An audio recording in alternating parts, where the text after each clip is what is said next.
صل على سيدنا محمد يا رب صل.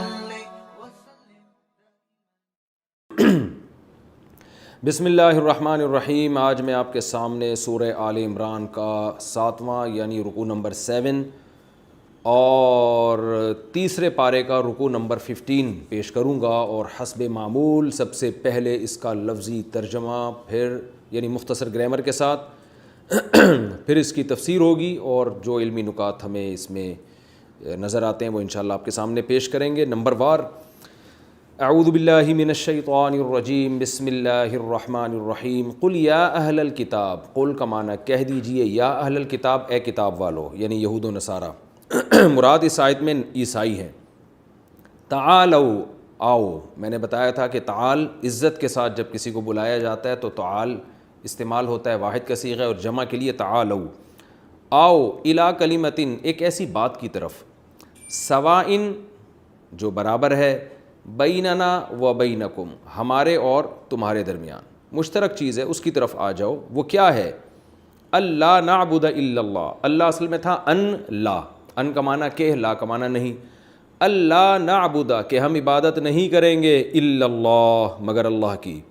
ولا نشرک بہ شیئا، اور ہم اس کے ساتھ کسی کو شریک نہیں کریں گے. ولا یتخذ بعضنا، اور نہیں ٹھہرائے گا ہم میں سے بعضاً بعض کو، ارباباً، رب کی جمع ارباب آتی ہے، رب کا معنی معبود، رب. ہم میں سے بعض کو معبود نہیں بنائیں گے، من دون اللہ، اللہ کو چھوڑ کر. فَإِن تَوَلَّوْا، اگر یہ لوگ اعراض کریں، فَقُولُوا، تو ان سے کہہ دیجئے، اشہدوا، تم لوگ گواہ رہو، بِأَنَّا مسلمون، کہ بے شک ہم تو فرما بردار ہیں. بِأَنَّا اصل میں تھا بِأَنَّا نا، کہ ہم تو فرما بردار ہیں. یا اہل الکتاب، اے اہل کتاب، لیما تحاجون، لیما کا معنی وائے، کیوں. تحاجون اصل میں تھا تحاجیجون، باب مفعلہ، حجت بازی کرنا. تم کیوں حجت بازی کرتے ہو، فی ابراہیم، ابراہیم کے بارے میں. وما انزلت التوراۃ والانجیل، اور نہیں نازل کی گئی تورات اور انجیل، الا من بعدہ، مگر یہ کہ ابراہیم کے بعد نازل کی گئی ہے. افلا تعقلون، تو تم عقل سے کام نہیں لیتے. ہا انتم، ہا کا معنی ارے، ہا تنبیہ کے لیے استعمال ہوتا ہے نا. ہا انتم، ارے تم، ہا اولائی، ایسے ہو، تم تو ایسے ہو، ہا اولائی شاید، تم ایسے ہو، کیسے ہو، حاجج تم، کہ تم نے حجت بازی کی ہے، فی ما، اس چیز کے بارے میں، لکم، تمہارے لیے، بھی، اس چیز کا علم ہے. یعنی تم ایسے لوگ ہو کہ تم حجت بازی تم کر چکے ہو ہم سے ایسے معاملے میں جس کا تمہیں علم ہے. فَلِمَ تُحَاجُّونَ، تو پھر تم حجت بازی کیوں کرتے ہو. فا کا معنی تو، لما کا معنی کیوں، تو تم حجت بازی کیوں کرتے ہو، فی ما، اس چیز میں، لَيْسَ لَكُمْ بِهِ علم، کہ نہیں ہے تمہارے لیے اس چیز کا کوئی علم، یعنی تمہارے پاس اس چیز کا علم ہی نہیں ہے. کیا مطلب؟ آسان ترجمہ یہ ہوگا کہ تم ایسے ہو کہ تم ایسی چیز میں تو حجت بازی کی تم نے جس کا تمہیں علم ہے. تو یہ بات تو سمجھ میں آتی ہے، جس کا علم ہو، دلیل ہو، اس پہ بحث کرنی چاہیے. لیکن ایسی چیز میں حجت بازی کیوں کر رہے ہو جس کا سرے سے تمہیں علم ہی نہیں ہے. واللہ یعلم، اور اللہ جانتا ہے، وانتم لا تعلمون، اور تم نہیں جانتے. ما کان ابراہیم یہودیا، نہیں تھے ابراہیم یہودی، ولا نصرانیا، اور نہ نصرانی یعنی عیسائی بھی نہیں تھے. ولیکن، لیکن وہ تھے، کانا، وہ تھے، حنیفاً، حنیف کئی دفعہ یہ میں ڈیفائن کر چکا ہوں. حنف کہتے ہیں میلان، ایک سائٹ کو، ایک طرف کو جانا. تو باطل چیز سے ہٹ کے جب انسان سیدھی طرف کو جاتا ہے تو اس کو حنیف کہا جاتا ہے، ایسے شخص کو. تو حنیفاً یعنی غلط چیزوں سے ہٹ کر سیدھے راستے پہ چلنے والے تھے. مسلماً، اور اللہ کے مکمل فرما بردار تھے. وما کان من المشرکین، اور ابراہیم علیہ السلام مشرکین میں سے نہیں تھے. ان اول الناس بابراہیم، بے شک سب سے زیادہ قریب ابراہیم کے. اولا کا معنی ہوتا ہے ولی، یلی کا معنی ہوتا ہے کسی سے ملا ہوا ہونا. ولی یلی، سمیع حسیب یحسب کی طرح، اور اولا ازربو کی طرح. ازربو دوسرے کے مقابلے میں زیادہ مارنے والا، تو اولا دوسرے کے مقابلے میں زیادہ قریب. ان اول الناس، لوگوں میں سب سے زیادہ قریب، یعنی لوگوں کے مقابلے میں لوگوں میں سب سے زیادہ قریب بھی ابراہیم کے، للذین، لام تاکید کے لیے اصل میں تھا الذین، البتہ وہ لوگ ہیں اتبعوہ، جنہوں نے فالو کیا ابراہیم کو، ابراہیم کے سب سے زیادہ حقدار، سب سے زیادہ قریب، تو حقدار بھی اس کا ترجمہ کر سکتے ہیں، سب سے زیادہ حقدار۔ آپ کہیں گے بھائی سب سے زیادہ کا ترجمہ میں کیوں کر رہا ہوں، کمپیریٹیو میں تو یہ ہوتا ہے دوسرے کے مقابلے میں، تو جب اصل میں یہاں اولن ناسی ہے نا، تو یہاں ہے لوگوں میں سب سے زیادہ، یعنی لوگوں کے مقابلے میں زیادہ حقدار، تو ظاہر ہے لوگوں کے مقابلے میں جو زیادہ ہوگا وہ سب سے زیادہ ہی ہوگا نا، تمام لوگوں کو اللہ نے ایک طرف رکھا ہے اور ان کے مقابلے میں کہا ہے کہ ان سے بیٹر، تو وہ سب سے بہتر ہی ہو جائے گا۔ تو لوگوں میں سب سے زیادہ قریب ابراہیم کے، للذین، البتہ وہ لوگ ہیں اتبعوہ جو ابراہیم کو فالو کرتے ہیں، وہذا النبی، اور یہ نبی یعنی محمد صلی اللہ علیہ وسلم جن پر قرآن نازل ہو رہا ہے، یہ ہمیں بتایا جا رہا ہے، وہذا النبی، اور یہ نبی بھی سب سے زیادہ قریب ہیں ابراہیم کے، والذین آمنوا، اور وہ لوگ جو ایمان لائے ہیں یعنی مسلمین، یہ لوگ ابراہیم کے سب سے زیادہ قریب ہیں، واللہ ولی المؤمنین، اور اللہ مومنین کا دوست ہے۔ ود طائفۃ من اہل الکتاب، ود یود، سمع یسمع کی طرح اصل میں تھا ودید یودد، بارہا یہ لفظ آ چکا ہے، بہت زیادہ محبت کرنا، ودود قرآن میں ہے نا، ود اور ودت مؤنث کا صیغہ ہے، ود طائفۃ، چاہتی ہے ایک جماعت، من اہل الکتاب، اہل کتاب میں سے، لو یضلونکم، کہ کاش وہ تمہیں گمراہ کر دیں، اضل یضل، اضلل یضلل، اکرم یکرم کی طرح اس کا معنی ہوتا ہے گمراہ کرنا، یضلون، کاش وہ گمراہ کر دیں، تم کو، وما یضلون، لیکن وہ گمراہ نہیں کریں گے، الا، مگر، انفسہم، اپنے ہی آپ کو، اصل میں اپنے ہی آپ کو گمراہ کر رہے ہیں، وما یشعرون، اور ان کو شعور نہیں ہے۔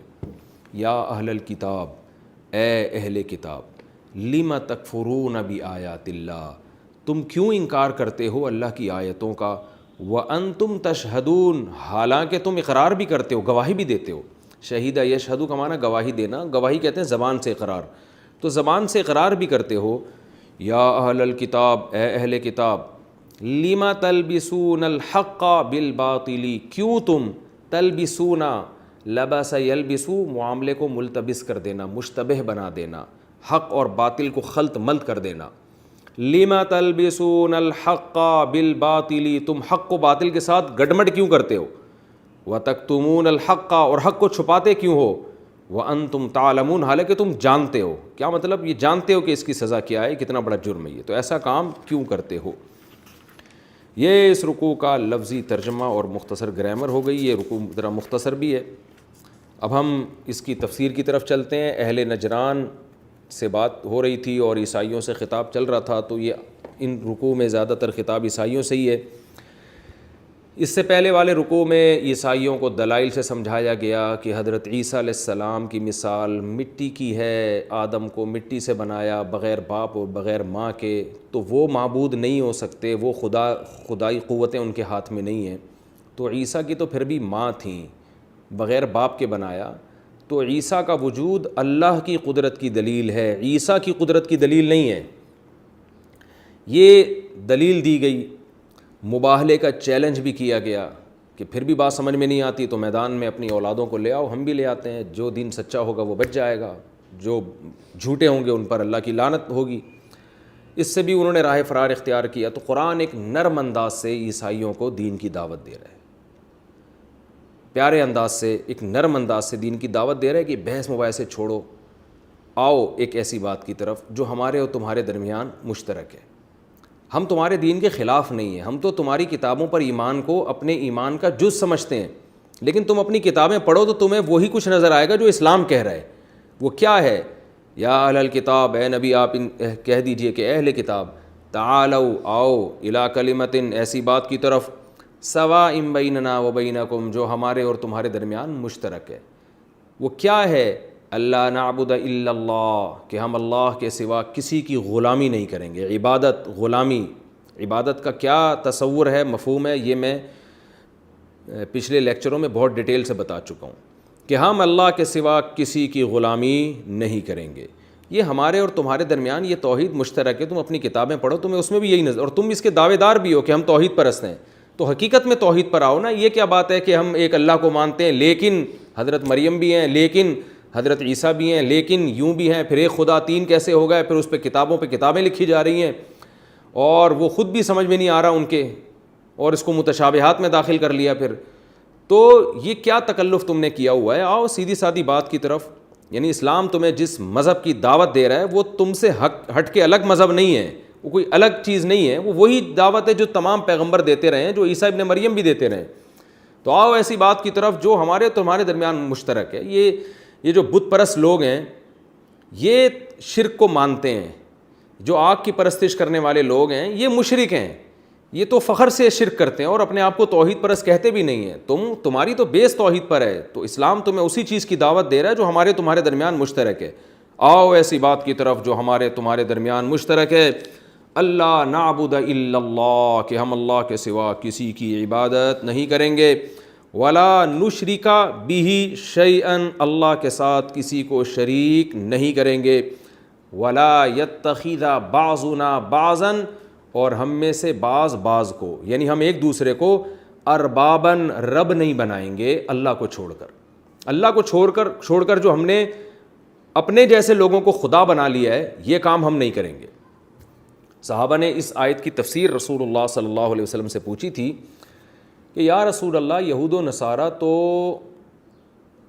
ایک دوسرے کو خدا نہیں کہتے تھے، اور وہ تو اللہ ہی کی توحید کے قائل تھے، اور عیسائیوں نے زیادہ سے زیادہ یہ کیا کہ عیسیٰ ابن مریم کو اللہ کا بیٹا بنا ڈالا، لیکن آپس میں ایک دوسرے کو تو وہ خدا نہیں کہتے تھے، تو اس آیت کا کیا مطلب ہے؟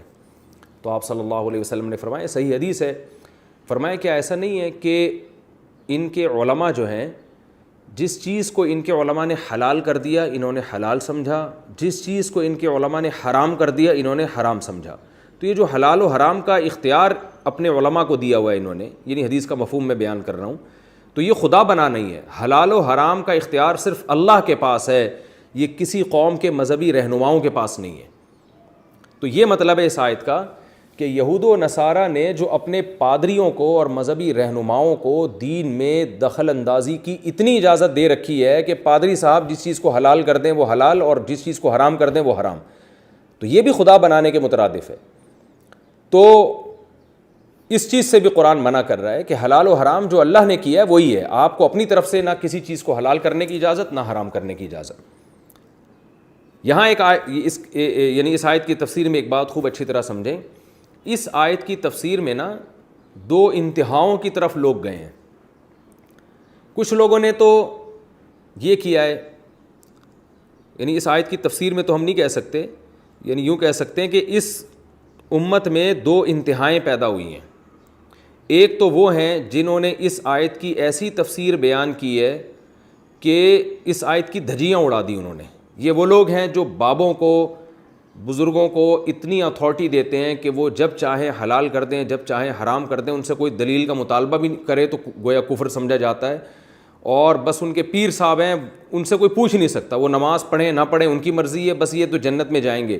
تو یہ لوگ بھی اسی آیت کا مصداق ہیں، جس کو اندھی تقلید کہا جاتا ہے، کہ حلال و حرام کی اتھارٹی اپنے بزرگوں کو دی ہوئی ہے۔ مزار پرستی جو پھیل رہی ہے ہمارے معاشرے میں، حضرت دامت برکاتہم نے فرمایا، اور کوئی دلیل نہیں ہوتی ان کے پاس، تو ان کا عمل اپنے بزرگوں کے ساتھ ایسا ہی ہوتا ہے جیسا یہود و نصارہ کا عمل اپنے پادریوں کے ساتھ اور اپنے راہبوں کے ساتھ اور اپنے احبار کے ساتھ ہوتا تھا، کہ انہوں نے بزرگوں کو یہ اتھارٹی دے رکھی ہے۔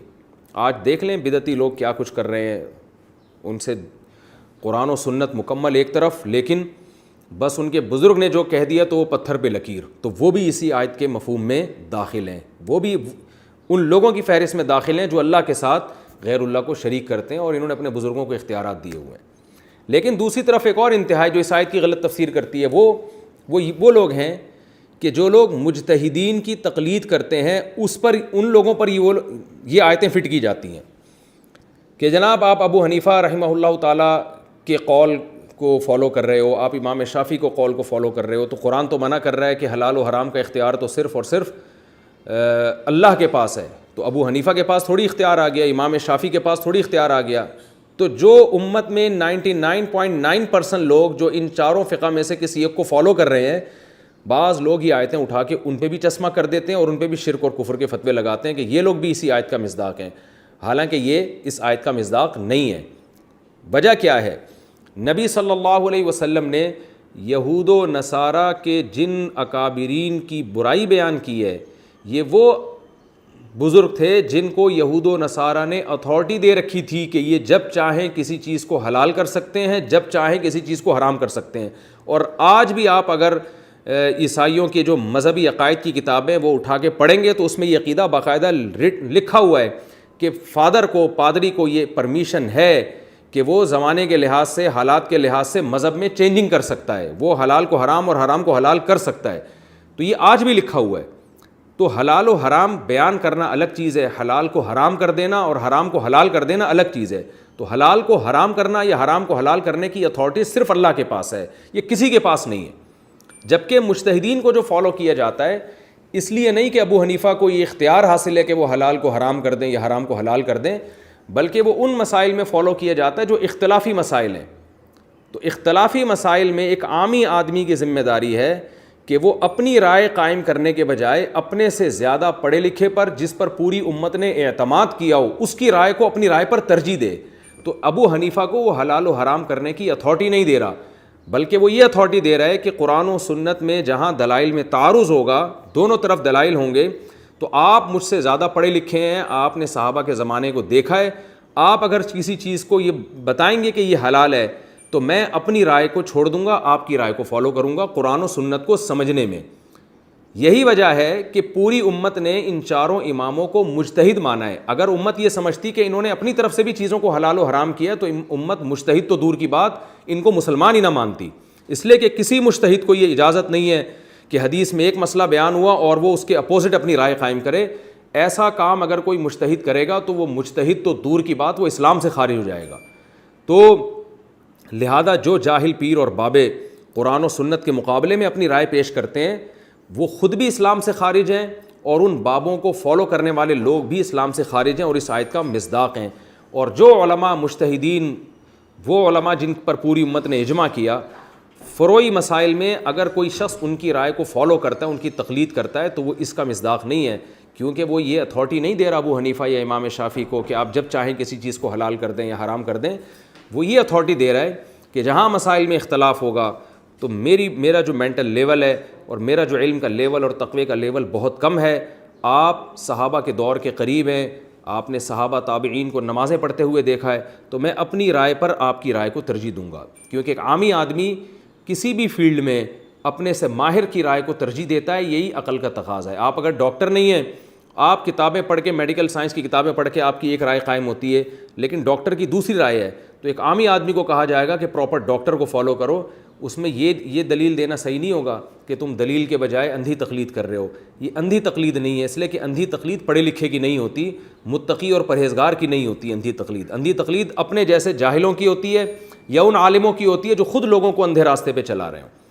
تو جیسے ایک عام آدمی میڈیکل سائنس میں کسی ڈاکٹر کو اگر فالو کرتا ہے تو اس کو اندھا مقلد نہیں کہا جا سکتا، ایسے ہی کوئی شخص اگر قرآن و سنت پہ پورا عبور نہیں رکھتا تو وہ اگر کسی مجتہد کو فالو کرتا ہے تو یہ اندھا مقلد نہیں ہے، یہ تقلید علی وجہ البصیرہ ہے، اور ان لوگوں پر اس طرح کی آیتیں فٹ کرنا یہ بھی جہالت ہے۔ اور کمال کی بات یہ ہے کہ جو لوگ اس طرح کی آیتیں مجتہدین کو فالو کرنے والے لوگوں پر فٹ کر رہے ہوتے ہیں، وہ خود کسی نہ کسی کی شخصیت میں ایسے مبتلا ہوتے ہیں کہ یہ میرا تجربہ مشاہدہ ہے کہ وہ خود کسی ایک شخص کو مان رہے ہوتے ہیں، اور وہ جب کسی حدیث کو صحیح کہہ دے تو یہ صحیح مان لیں گے، وہ ضعیف کہہ دے تو ضعیف مان لیں گے، وہ کہہ دے یہ کام جائز ہے تو جائز مان لیں گے، وہ کہہ دے ناجائز ہے تو ناجائز مان لیں گے۔ تو یہ ایسی اندھی تقلید کر رہے ہوتے ہیں کہ اصل میں ان کے اوپر یہ آیتیں فٹ ہوتی ہیں، لیکن یہ 99.9% امت جو مجتہد جن کو فالو کرتی ہے، ان کو کے فالوورز کو یہ آیتیں فٹ کرتے ہیں۔ تو یہ دو انتہاؤں کا امت شکار ہے اس وقت۔ اعتدال کا راستہ یہی ہے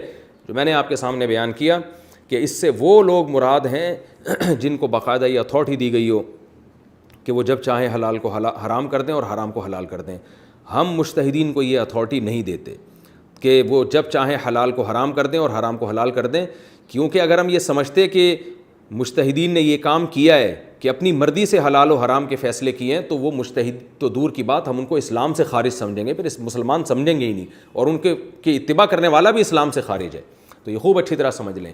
البتہ یہ بات ضرور ہے کہ کسی شخص کے پاس، کسی مجتہد جس میں خود صلاحیت ہو، وہ قرآن و سنت کو بہت اچھی طرح سمجھ گیا ہو اور بھرپور طریقے سے اس میں قرآن و سنت کی سمجھنے کی صلاحیت پیدا ہو گئی ہو، اور صرف اپنی رائے پر اعتماد نہ ہو بلکہ امت نے بھی اس کے بارے میں گواہی دی ہو کہ یہ واقعی مجتہد ہے، تو اس کے سامنے اگر دلائل قطعیہ سے ثابت ہو جائے، اسلام کی دلائل سے، کہ یہ مسئلہ اس طرح ہے، اور مجتہد کے بارے میں ثابت ہو جائے کہ مجتہد کے پاس چونکہ دلیل نہیں پہنچی تھی اس لیے اس نے اس کے خلاف فتویٰ دیا ہے، تو ایسے موقع پہ جب کسی شخص کے سامنے جو مجتہد کے درجے پر فائز ہو، اس کے سامنے یہ بات اظہر من الشمس واضح ہو جائے کہ شریعت میں مسئلہ ایسے ہے، اور ابو حنیفہ سے یا امام شافعی سے اس مسئلے میں غلطی ہوئی ہے کیونکہ ان تک حدیث نہیں پہنچی تھی، ایسے موقع پر بھی اگر وہ مجتہد کو فالو کرتا ہے تو پھر وہ یقیناً ان آیتوں کا محتاج ہے، ان آیتوں کا مصداق ہے.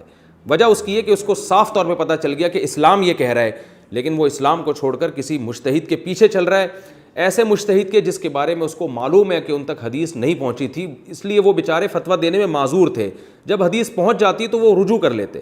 ایسے موقع پر بھی اگر کوئی کسی عالم کی رائے کو فالو کرتا ہے اور قرآن و سنت کو چھوڑ دیتا ہے تو وہ یقیناً ان آیتوں کا مصداق ہے، لیکن ایسا ہوتا نہیں ہے. کہیں ایسا ہو رہا ہے تو وہ آپ کو لگ رہا ہے، حقیقت میں ایسا نہیں ہے. مجتہد کی رائے ایک حدیث کے مطابق ہوتی ہے، آپ دوسری حدیث دیکھ رہے ہوتے ہیں. تو اس لیے عامی آدمی کے بارے میں قرآن کی دوسری آیتیں ہیں، وَاتَّبِعْ سَبِيلَ مَنْ أَنَابَ إِلَيَّ، اللہ فرماتے ہیں جو میرے راستے پر چل رہا ہے اس شخص کو فالو کرو. تو اللہ خود شخص کو فالو کرنے کا حکم دے رہے ہیں. کیا مطلب؟ تمہیں خود قرآن و سنت پر عبور نہیں ہے تو ایسوں کو فالو کرو جن کو قرآن و سنت پہ عبور ہے. تو یہ فالوونگ کا تو قرآن حکم دے رہا ہے. فَاسْأَلُوا أَهْلَ الذِّكْرِ إِن كُنتُمْ لَا تَعْلَمُونَ، یہ بھی قرآن کی آیت ہے کہ تمہیں علم نہیں ہے تو اہل علم کو فالو کرو. تو وَلَوْ رَدُّوهُ إِلَى الرَّسُولِ وَإِلَىٰ أُولِي الْأَمْرِ مِنْهُمْ، جب بھی کوئی اختلاف ہو تو رسول کی طرف پھیرو اور اولو الامر یعنی علماء کی طرف پھیلو، کیونکہ علماء رسول کی بات کو زیادہ اچھا سمجھتے ہیں. تو قرآن مجید نے خود علماء کی اتباع کا حکم دیا ہے. تو اس میں وہ مجتہدین جو قرآن و سنت کا علم ہم سے زیادہ جانتے تھے، ان مجتہدین کو فالو کرنا یہ اس آیت میں قطعاً داخل نہیں ہے. اور میں ایک آخری بات کر کے اس بحث کو ختم کر کے اگلی آیت کی طرف چلتا ہوں کہ بہت سے لوگ یہ کہتے ہیں کہ جو لوگ مجتہدین کو فالو کرتے ہیں وہ اندھے مقلد ہیں، وہ قرآن و سنت کو چھوڑ رہے ہیں، اور 1300 سال پیچھے جب جا سکتے ہیں ابو حنیفہ یا شافعی کے دور تک، تو 100 سال اور پیچھے چلے جائیں، نبی صلی اللہ علیہ وسلم تک کیوں نہیں چلے جاتے وہ؟ تو یہ اصل میں بزبان حال یہ کہہ رہے ہوتے ہیں کہ آپ 1300 سال پیچھے جا رہے ہیں لیکن 100 سال پیچھے کا زمانہ نبی صلی اللہ علیہ وسلم کا ہے، وہاں تک کیوں نہیں جا رہے؟ تو یہ لیبل بہت اچھا لگ رہا ہے، لیکن خود وہ کیا کر رہے ہوتے ہیں کہ وہ 15ویں صدی کے کسی عالم کی تقلید کر رہے ہوتے ہیں. تو ہم یہ کہتے ہیں کہ اس زمانے میں آپ 15ویں صدی میں کسی مولانا کی، عالم کی، پروفیسر کی، اسکالر کی جو آپ اتباع کر رہے ہیں، تو اس زمانے میں فتنے کا اندیشہ زیادہ ہے. آپ 1300-1400 سال پہلے کے مجتہد کی طرف کیوں نہیں چلے جاتے جو آپ سے زیادہ قرآن و سنت کو سمجھتا تھا؟ آپ اس طرف کیوں نہیں چلے جاتے؟ تو یہ سوال ہمارا ان سے ہے کہ آج کے کسی مجتہد کی یا کسی پروفیسر کی تقلید کرنا زیادہ بہتر ہے، اس کی اتباع کرنا زیادہ بہتر ہے، یہ 1400 سال پہلے؟ تو یہ جواب میں کہتے ہیں کہ ہم تو کسی کی بھی نہیں کر رہے، ہم تو نبی کی حدیث کو فالو کر رہے ہیں. تو یاد رکھیں یہ لوگ جو باتیں کر رہے ہیں نبی کی حدیث کو، نبی کی حدیث صرف ایک طرف نہیں ہوتی، دوسری طرف بھی ہوتی ہے. نبی صلی اللہ علیہ وسلم کی حدیثیں مختلف وارد ہوئی ہیں، تبھی مجتہدین کا اختلاف ہوا ہے، ورنہ مجتہدین کا اختلاف ہوتا نہیں. تو یہ آپ کو وہ حدیث تو بتا رہے ہوتے ہیں جن سے ان کے مسلک کی تائید ہو رہی ہوتی ہے، وہ والی نہیں بتا رہے ہوتے جو ان کے مسلک کے اپوزٹ ہوتی ہے. تو جو ان کے مسلک کے اپوزٹ ہوتی ہے وہ حدیث یا تو چھپاتے ہیں یا اس پہ ضعیف ہونے کا فتویٰ لگا دیتے ہیں. تو یاد رکھیں مجتہدین میں جب بھی اختلاف ہوتا ہے 99% یہ اختلاف کی بیس یہ ہوتی ہے کہ احادیث اس بارے میں مختلف ہوتی ہیں. تو پھر ایک عامی آدمی کے لیے فیصلہ کرنا مشکل، تو عامی آدمی کے لیے فیصلہ کرنا مشکل، تو پھر وہ حدیث میں خود ترجیح دینے کے بجائے عافیت کا راستہ یہ ہے کہ وہ کسی مجتہد کی رائے کو ترجیح دے. اور اس سے یہ سوال بھی خود بخود اس کا بھی جواب مل گیا کہ ہم جناب 1300 سال پیچھے تو جا سکتے ہیں، تو اس سے 100 سال اور پیچھے جا کے ڈائریکٹ نبی کی اتباع کیوں نہیں کر لیتے؟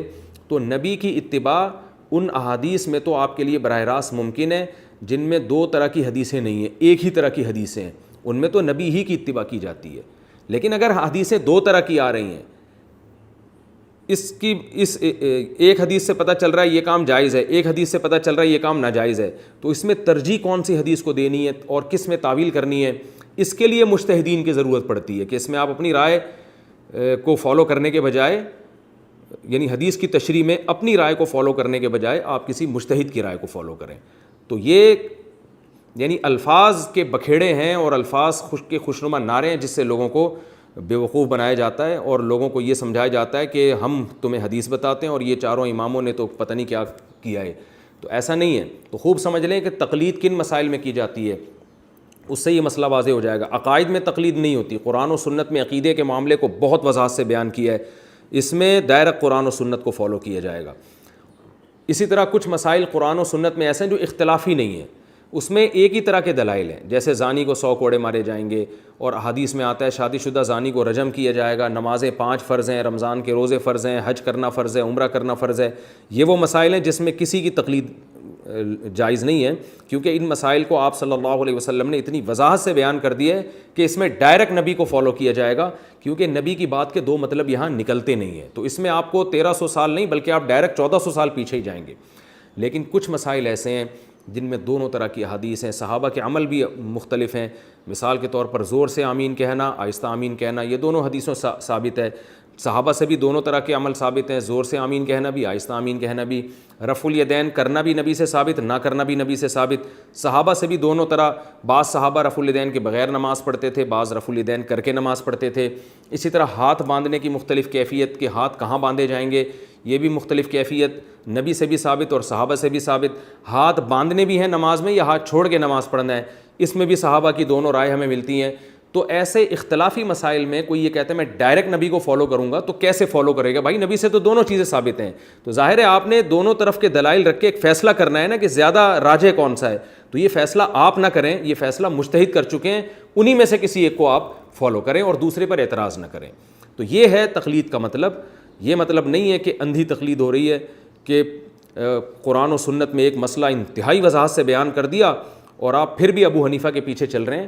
اس تقلید کا کوئی بھی قائل نہیں ہے، اور امام حنیفہ بھی ایسا نہیں کرتے تھے کہ قرآن و سنت کو ایک طرف چھوڑ کر اپنی رائے دیتے ہوں. تو یہ آیت کا خوب اچھی طرح مطلب سمجھیں، اس کا آیت کا صحیح مطلب کیا ہے اور غلط مطلب کیا ہے. کیونکہ اسلام میں یاد رکھیں جتنے فرقے پیدا ہوئے ہیں، جتنے فرقے، وہ سہارا قرآن ہی کا لیتے ہیں اور قرآن کے نام پہ لوگوں کو توڑتے ہیں. اس کی مثال ہے جیسے یہ جو قرآن مجید کی آیت ہے کہ وَاعْتَصِمُوا بِحَبْلِ اللَّهِ جَمِيعًا وَلَا تَفَرَّقُوا، کہ اللہ کی رسی کو مضبوطی سے تھامو اور آپس میں فرقوں میں نہ بٹو.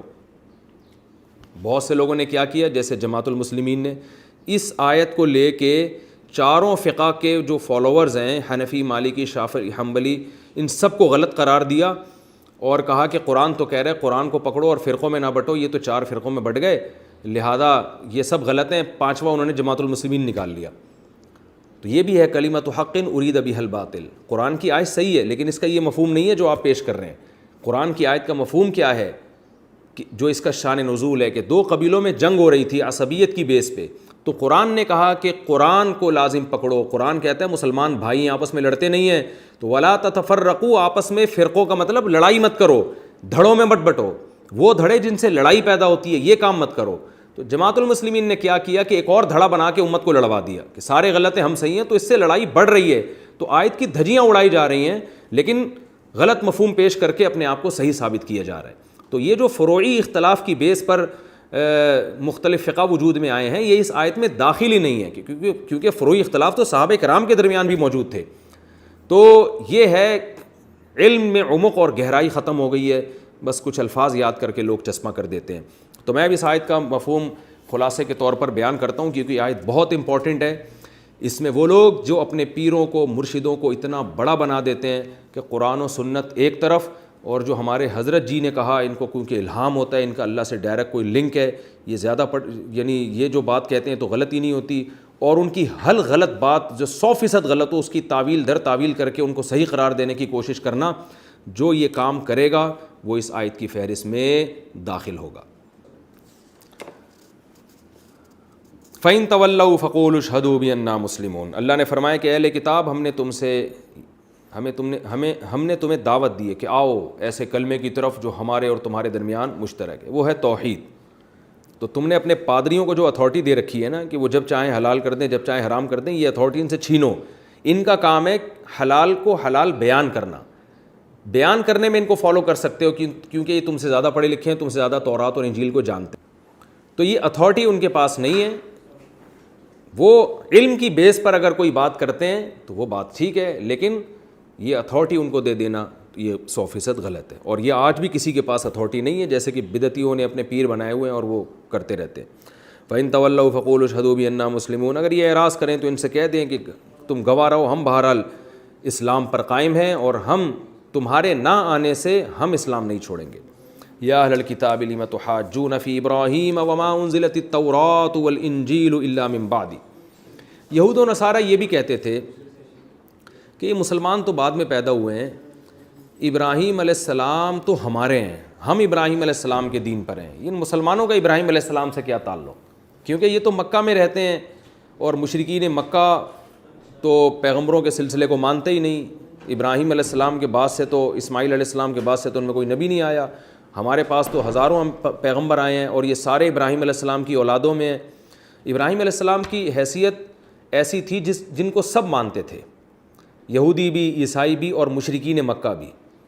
لیکن چونکہ اہل کتاب کے پاس علم تھا اور وہ ابراہیم علیہ السلام کے دین کے نسبتاً قریب تھے, لہذا وہ یہ دعویٰ کیا کرتے تھے کہ یہ مسلمانوں نے اپنے آپ کو کب سے ابراہیم علیہ السلام کے فالوورز میں داخل کر لیا ہے. ابراہیم تو ہمارے مذہبی رہنما, یہودی بھی کہتے تھے اور عیسائی بھی کہتے تھے, کیونکہ حضرت موسیٰ, حضرت داؤد, یہ سارے حضرت ابراہیم علیہ السلام کی اولاد میں پیدا ہوئے ہیں. تو قرآن نے اس پر جواب دیا کہ یہ تمہارا دعویٰ غلط ہے, ابراہیم تمہارے نہیں ہیں بلکہ ابراہیم مسلمانوں کے ہیں. وجہ کیا ہے کہ ابراہیم علیہ السلام کا جو توحید والا عقیدہ تھا وہ بھی مسلمان اس کو فالو کر رہے ہیں, اور ابراہیم علیہ السلام کی اصل شریعت کیا تھی, اپنے آپ کو مکمل اللہ کے حوالے کر دینا. تو یہ صفت بھی مسلمانوں میں ہے, تمہارے اندر نہیں ہے. اس لیے اہل کتاب سے خطاب کیا گیا, یا اہل الکتاب, اہل کتاب, لم تحاجون فی ابراہیم, تم ابراہیم کے بارے میں ہم سے بحث کیوں کرتے ہو. وما انزلت التوراۃ والانجیل الا من بعد, تورات اور انجیل تو ابراہیم علیہ السلام کے بعد نازل ہوئی ہے, تو ابراہیم علیہ السلام یہودی یا عیسائی کیسے ہو سکتے ہیں. یہود و نصارہ یہ بھی کہتے تھے کہ ہمارا جو مذہب ہے نا, جن تفصیلات کے ساتھ, یہ پوری تفصیلات کے ساتھ ابراہیم علیہ السلام انہی جزیات کے ساتھ مذہب پہ عمل کرتے تھے, لہذا عملاً وہ بھی یہودی تھے. یہودی یہ کہتے تھے, اور عیسائی کہتے تھے پریکٹیکلی حضرت ابراہیم علیہ السلام عیسائی تھے, کیونکہ جو عیسائی مذہب ہے, جو انجیل میں جو مسائل لکھے ہوئے ہیں وہ پورے مسائل پر ابراہیم علیہ السلام عمل کرتے تھے, لہذا وہ عملاً عیسائی ہی تھے. تو قرآن کہہ رہا ہے بھائی تمہاری شریعت بعد میں نازل ہوئی ہے, تورات اور انجیل, تو اس کے جو احکام ہیں وہ ابراہیم علیہ السلام کو جو احکام دیے گئے تھے وہ اس سے تھوڑے ڈیفرنٹ تھے, کیونکہ ہر نبی میں کچھ فروعی مسائل تبدیل کر دیے جاتے تھے زمانے کے لحاظ سے. تو ان کو یہودی یا عیسائی کہنا یہ تو حماقت ہے, کیونکہ یہودیت اور عیسائیت تو بعد میں نازل ہوئی ہے. یہودیت آئی ہے تورات کے بعد اور عیسائیت آئی ہے انجیل کے بعد. تو ابراہیم علیہ السلام کو تم یہودی یا عیسائی کیسے کہہ سکتے ہو, تو اپنے کھاتے میں کس بیس پہ ڈال رہے ہو. اس لیے اللہ نے فرمایا کہ تم کیسے ابراہیم کے بارے میں حجت بازی کرتے ہو, حالانکہ تورات اور انجیل تو بعد میں نازل ہوئی ہے. افلا تعقلون, کیا تم عقل سے کام نہیں لیتے. ہاں تم ہؤلاء حاججتم فیما لکم بعلم, تم ایسے لوگ ہو کہ اس چیز میں حجت بازی کی تم نے جس کا تمہیں علم ہے, دلیل ہے, تو یہ تو بات سمجھ میں آتی ہے. لیکن فلم تحاجون فیما لیس لکم بعلم, جس چیز کی تمہارے پاس دلیل ہی نہیں ہے اس میں کیسے تم حجت بازی کرتے ہو. تمہیں کیا پتہ ابراہیم کیا تھے, تم یہ کہہ دو ہمیں نہیں پتہ ابراہیم علیہ السلام کا مذہب کون سا تھا, مگر کم از کم یہ تو نہ کہو کہ یہودی یا عیسائی تھے وہ, کیونکہ اس کا تو تمہیں علم ہی نہیں ہے کہ وہ کیا تھے. تو ایسی چیز جس کا تمہیں علم ہے اس میں تم نے جو حجت بازی کی ہے وہ ٹھیک ہے. کیا مطلب, تم حضرت عیسیٰ کو اللہ کا پیغمبر ثابت کرنے کی کوشش کرتے ہو, ٹھیک ہے. تم حضرت عیسیٰ علیہ السلام کے معجزوں کا تذکرہ کرتے ہو, یہ اس کا تمہیں علم ہے, تمہاری کتابوں میں تواتر کے ساتھ چلا آ رہا ہے, یہ ٹھیک ہے, یہ ہم بھی مانتے ہیں. لیکن ایسی چیز جس کا تمہیں علم ہی نہیں ہے, ابراہیم تو ان سے بہت پہلے سے گزرے, ان کے پاس تو ان کی تو تعلیمات تمہارے پاس پورے طور پر محفوظ ہی نہیں ہے, تو تم کیسے ان کے بارے میں بحث کر رہے ہو. واللہ یعلم وانتم لا تعلمون, اللہ جانتا ہے تم نہیں جانتے. پھر آگے اللہ نے صاف طور پہ فرمایا ما کان ابراہیم یہودیا ولا نصرانیا, اس خوش فہمی میں مت رہو, ابراہیم علیہ السلام نہ تو یہودی تھے اور نہ عیسائی تھے, ولکن کان حنیفا, ایک صفت تھی ان کے اندر کہ وہ حنیف کا مطلب ان کی یہ نیچر تھی کہ وہ ہر باطل چیز سے منہ موڑ کر سیدھے راستے پہ چلتے تھے. مسلمن اسلام کہتے ہیں فرما برداری, اور انہوں نے مکمل اپنے آپ کو اللہ کے سپرد کیا ہوا تھا. تو یہ کوالٹی اپنے اندر پیدا کرو, تو پھر تم اپنے آپ کو کہہ سکتے ہو کہ ہم ابراہیم کو مانتے ہیں اور ابراہیم کے دین پر ہیں. تو یہ کوالٹی مسلمانوں میں ملے گی, تمہیں محمد صلی اللہ علیہ وسلم میں ملے گی. جیسے جیسے ان کو آرڈر کیا جا رہا ہے وہ اس آرڈر پر عمل کر رہے ہیں. تو اس لحاظ سے ابراہیم علیہ السلام مسلم تھے اور مسلمان ان کے زیادہ قریب ہیں. تم چونکہ اللہ کے حکام کو تم نے تو تورات اور انجیل پر صحیح طرح عمل نہیں کیا, تو تم اپنے آپ کو ابراہیم کی فہرست میں داخل نہیں کر سکتے. وما کان من المشرکین, اور عقیدہ ابراہیم کا یہ تھا کہ وہ مشرکین میں سے نہیں تھے, جبکہ تم تو شرک کرتے ہو. آگے اللہ نے یہ دلائل دینے کے بعد بتا دیا کہ اس جو معیار ہم نے بتایا ہے اس معیار کے مطابق سب سے زیادہ ابراہیم کے قریب اور ابراہیم کے حقدار وہ مسلمان ہیں. وہ یہ دعویٰ کر سکتے ہیں کہ ابراہیم ہمارے ہیں, کیونکہ یہ صحیح معنوں میں حضرت ابراہیم کی تعلیمات کو فالو کرتے ہیں. اس لیے اللہ نے فرمایا انا اولى الناس بابراہیم للذین اتبعوہ, بے شک ابراہیم کے سب سے زیادہ حقدار اور قریب وہ لوگ ہیں جو ابراہیم کو فالو کرتے ہیں. تو جو حقیقی معنوں میں حضرت ابراہیم کو جن لوگوں نے فالو کیا ان سالوں میں, ان صدیوں میں, تو وہ ہیں وہذا النبی, اور یہ جو نبی ہیں محمد صلی اللہ علیہ وسلم. اللہ گویا اشارہ کر کے کہہ رہے ہیں یہ نبی ہیں اصل جو ابراہیم کے حقدار ہیں. والذین آمنوا, اور وہ لوگ جو ایمان لانے والے ہیں یعنی مؤمنین, یہ لوگ ہیں ابراہیم علیہ السلام کے اصل فالوورز. واللہ ولی المؤمنین, اور اللہ ایسے مومنین کا دوست ہے. ود طائفۃ من اہل الکتاب لو یضلونکم, اللہ صحابہ کو بھی تسلی دے رہے ہیں کہ یہ جو اہل کتاب میں ایک جماعت ہے نا, یہ چاہتے ہیں کہ تمہیں گمراہ کر دیں, ایسے فضول دلائل دے دے کے تمہیں گمراہ کر رہے ہیں. وما یضلون الا انفسهم, لیکن انہیں شعور نہیں ہے کہ اصل میں یہ اپنے آپ کو ہی گمراہ کر رہے ہیں. یعنی حق سے اور یہ تمہیں گمراہ کرنے کے چکر میں یہ ضد اور عناد میں حق سے اور دور ہوتے چلے جا رہے ہیں. وما یشعرون, لیکن ان کو شعور نہیں ہے. پھر آگے اللہ دوبارہ اہل کتاب سے بڑے نرم انداز میں ہم کلام ہوتے ہیں. یا اہل الکتاب, اے اہل کتاب بحث چھوڑو, لما تکفرون بآیات اللہ, اللہ کی آیات کا تم کیوں انکار کرتے ہو. وانتم تشہدون, تم تو اقرار بھی کرتے ہو. یعنی تم خود اپنی نجی محفلوں میں تورات اور انجیل کی آیتیں پیش کر کے بتاتے تھے کہ نبی آنے والا ہے, آخری نبی ہوگا, یہ علامتیں ہوں گی, اور اب بھی چھپ کے نجی محفلوں میں اقرار زبان سے بھی کر لیتے ہو. تو زبان سے ماننے کے باوجود بھی تم سامنے آ کے پھر نبی صلی اللہ علیہ وسلم کا انکار کیوں کرتے ہو. وانتم تشہدون, تم تو خود اقراری ہو اس بات کے.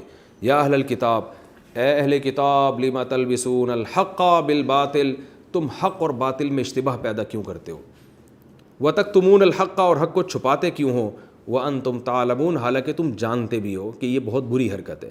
تو حق کو کھلے عام بیان کیوں نہیں, گول مول گڈمڈ کیوں کرتے ہو. تو یہ اہل باطل کی عادت ہوتی ہے کہ جو 100% باطل لوگ ہوتے ہیں نا, وہ تو بالکل ہی حق کو مانتے ہی نہیں ہیں. اور جو شرارتی قسم کے لوگ ہوتے ہیں باطل ہونے کے ساتھ ساتھ, وہ کیا کرتے ہیں, کچھ حق بھی بتاتے ہیں کچھ باطل بھی, تاکہ ان کے حق کو دیکھ کے لوگ سمجھیں کہ یہ حق پرست ہیں, لیکن اس کے درمیان میں باطل کو ڈال دیتے ہیں. جیسے آج بھی بہت سے اسکالر ایسے ہیں, دیکھا ہوگا آپ نے, جو اسلام کے ساری تعلیمات ہی کو انہوں نے توڑ موڑ کے رکھ دیا, لیکن کچھ چیزیں اسلام کی وہ بڑی ڈیفائن کر رہے ہوتے ہیں اور اسلام کا دفاع کر رہے ہوتے ہیں. تو اس سے لوگ سمجھتے ہیں کہ بڑے نیک لوگ ہیں, حق پرست ہیں, دیکھو اسلام کی تعریفیں کر رہے ہیں, لیکن اسلام کے بنیادی حکام کی جڑیں کھوکھلی کر دیتے ہیں وہ. تو یہ ہے حق اور باطل میں خلط ملط کر دینا. تو اللہ فرماتے ہیں حق کو باطل کے ساتھ خلط مت کرو, یعنی حق کو ایسے بیان مت کرو کہ باطل کو ایسے بیان نہ کرو کہ وہ تمہیں حق لگنے لگے. تو یہ کام مت کیا کرو. یہ رکو ہمارا تفسیر کے لحاظ سے کمپلیٹ ہو گیا. اس میں جو علمی نکات ملتے ہیں وہ انشاءاللہ اگلے ایپیسوڈ میں بیان کر کے پھر میں اگلے رکوع کی طرف چلوں گا.